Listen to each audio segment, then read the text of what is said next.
So have a listen, and I'm going to give you my understanding of this relative to prophecy and timelines, but pop this screen up and let's have a listen to this, because I'm telling you, a lot of people on the inside are listening to these prophecies and these prophets, and this one shook everybody up. Okay, let's hear it. It is time for you to know who the great white wolf really is.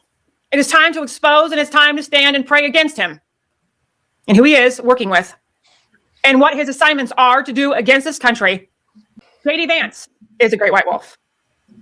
The deep state put him next to President Trump because the plan was for President Trump not to make his full second term.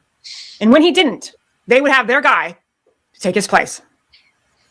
Why I said March 3rd is important, because March 3rd, Nino, is Purim. You know that saying when people say you were born for such a time as this? Yep. That comes from the Book of Esther. And the Book of Esther specifically is what's called what happened with Esther set everything up. And then Haman ends up getting hung on his own gallows because he wanted to deceive the king. So it's interesting that this could tie in with that JD Vance thing we just played earlier.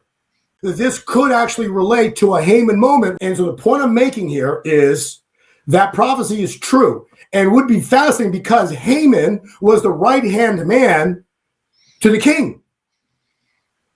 Think about that for a minute, right? And so could we truly see a Haman moment on, say, somewhere on or about March 3rd, because that then led to the hangman. Haman and all his family, all his sons, everything were hung on the gallows that they built to kill all the Jews. So very interesting time point, because that comes into March 3rd, and then you've got another 2 weeks, which God showed me on the charts between March 3rd.